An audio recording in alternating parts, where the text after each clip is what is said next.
समय पूरे देश में सवर्णों को लेकर के काफी मुद्दे चल रहे हैं और केंद्र सरकार से लेकर जो प्रदेश की योगी सरकार है, तमाम सरकारें इस समय ब्राह्मण वोट बैंक की तरफ देख रही हैं। ऐसे में कुछ मुद्दे ऐसे हैं जिस पे बात करना बहुत आवश्यक है और हमारे साथ चलते चलते जुड़ रहे हैं सर्वेश पांडे जी, जो किसी भी परिचय के मोहताज नहीं है। सर्वेश जी, सबसे पहले मोदी जी के उस निर्णय पे जिसने लगातार हल्ला मचा हुआ है, उस पर आप क्या कहना चाहेंगे?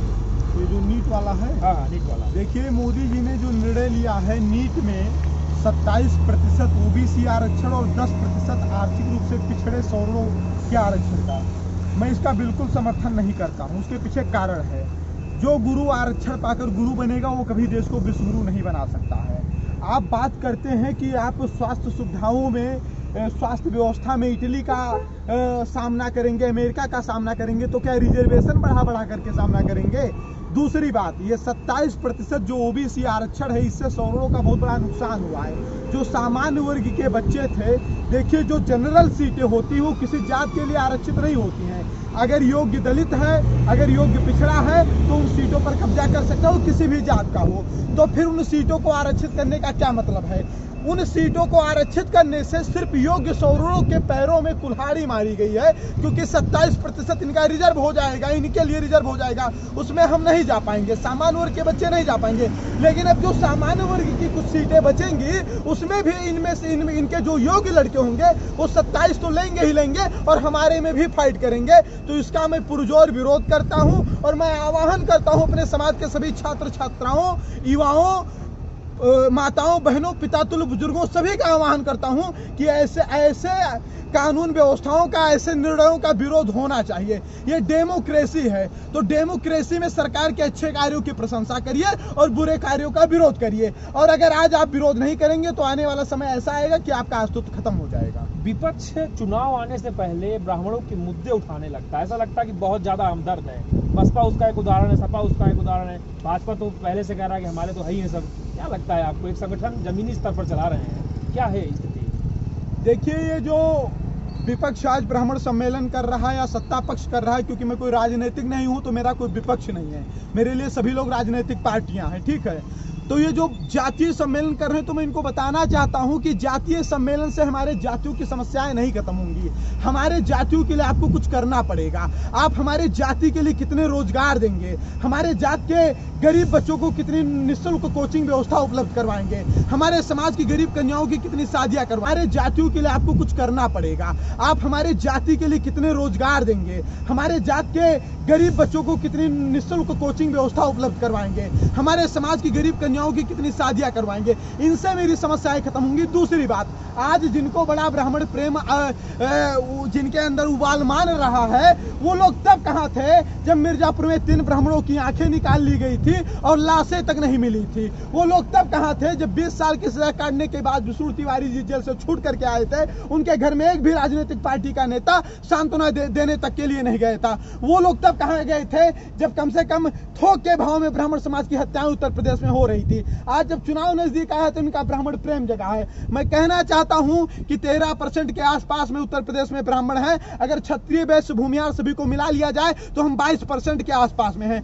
मतलब हम सीएम डिसाइड करेंगे कि कौन बनेगा कौन नहीं बनेगा। एक बात मैं आपको और बताना चाहता हूं, दलितों का जो वोट बैंक है वो मायावती के लिए है। पिछड़ों का अधिकतर वोट बैंक जो है सपा के लिए है। मुस्लिम जो है सपा और कांग्रेस में बटे हुए।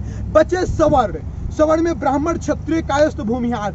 अब ये जिधर जाएंगे सरकार उन्हीं की बनेगी। तो मैं यही चाहता हूं कि झूठे इनके ये बहला रहे, फुसला रहे हैं, इनके बहकाव में ना आकर के संगठित होइए। क्योंकि आप अगर जाति विवादों में, बाभनवाद, ठाकुरवाद, बनियावाद, भूमियावाद में फंसे रहेंगे तो सवर्ण समाज के साथ ऐसे खिलवाड़ होता रहेगा।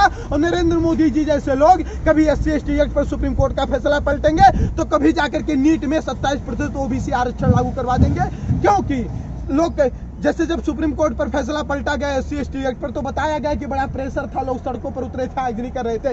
लेकिन मैं कह रहा हूं कि इस 27% ओबीसी आरक्षण लागू करने में इनकी क्या मजबूरी थी? कितने लोग सड़क पर उतरे थे? कौन ऐसा दबाव था?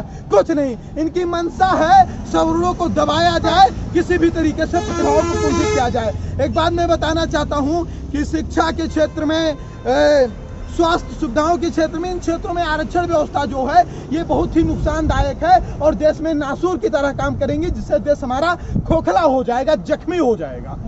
एक छोटा सा प्रश्न चित्रकूट से लूंगा। अभी आप उस अभियान से भी जुड़े थे जिसमें हमने छोटा सा प्रश्न पूछा था जिम्मेदारों से कि 2 ब्राह्मण परिवारों की मदद क्यों नहीं। उल्टा हमें कहा गया कि आप विपक्ष के हैं। आप उस मुद्दे पे सर्विस पांडे ने स्टैंड लिया था। क्या कहना चाहेंगे ऐसे मुद्दे जब आते हैं तो? देखिए, मैं एक बात मैं आपको और बता दूं, राजनीति का कोई सिद्धांत नहीं है और सत्ता प्राप्ति ही राजनीति का सिद्धांत है। नेता वोट बैंक के लिए कुछ भी कर सकता हो, किसी भी जात बिरादर का क्यों ना हो। तो एक बात मैं बताना चाहूँ, मेरे समाज की जो समस्याएं हैं उनको खत्म करने के लिए कोई दूसरा नहीं आएगा, मेरे समाज के लोगों को जगना पड़ेगा। वोट बैंक के लिए कुछ भी कर सकता हो, किसी भी जात बिरादर का क्यों ना हो। तो एक बात मैं बताना चाहूँ, मेरे समाज की जो समस्याएं हैं उनको खत्म करने के लिए कोई दूसरा नहीं आएगा, मेरे समाज के लोगों को जगना पड़ेगा। आज ब्राह्मण प्रेम उत्तर प्रदेश में इसलिए जग रहा है क्योंकि ब्राह्मण समाज जग रहा है, ठीक है। आज सवर्णों के लिए कुछ लोग बोलने को इसलिए तैयार है क्योंकि सवर्ण समाज जग रहा है। इसलिए समाज की जो समस्याएं, उन समस्याओं के लिए आपको खड़ा होना पड़ेगा। आज जब आप खड़े हुए, आपके ऊपर कमेंट किए गए, आपके ऊपर व्यंग किए गए, आपके ऊपर मतलब आपके ऊपर कटाक्ष किए गए, आपको डांटा फटकारा भी गया, जो भी हुआ हो वहाँ के द्वारा, मैंने कुछ थोड़ा वीडियो देखा था, तो ये चीजें हुई। लेकिन कहीं ना कहीं उनको ये भी लगा कि अब ये समाज जग रहा है यहाँ पर और इससे मेरी बड़ी बदनामी होगी, इसलिए उन्होंने इस तरीके से हरकत आपके साथ की। तो मैं बस इतना कहना चाहता हूँ कि समाज की जितनी समस्याएं हैं, उन समस्याओं के खिलाफ मेरे समाज के सभी लोग खड़े हों। और राजनेता किसी का रिश्तेदार नहीं होता है, वो अपनी कुर्सी के लिए कुछ भी कर सकता है, तो वो आपके हितैषी कभी नहीं हो सकते। सिर्फ और सिर्फ आप अपने लिए खड़े हुए, अपने समाज के लिए खड़े हुए। सर्वेश पांडे पॉलिटिकल एक्टिविटी तो नहीं करेंगे?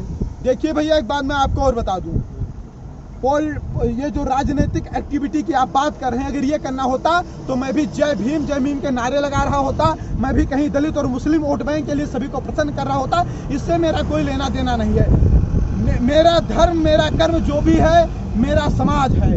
मेरे समाज, राजनीति करने वो लोग आते हैं जिनके पास बहुत पैसा हो सकता है वो निवेश करना चाहते, चलिए राजनीति में कर दें। हम लोग ग्राउंड से उठे हैं, हम लोग फावड़ा खेत में चला करके उठे हैं, हम खेत का मेड़ बांध करके उठे हैं। हम जो बोरिया के मतलब जो एक बोरा होता है, आप जानते होंगे, उसके द्वारा जो बस्ता बनता है उसको टांग करके स्कूल में पढ़ने जाने वाले लोग हैं।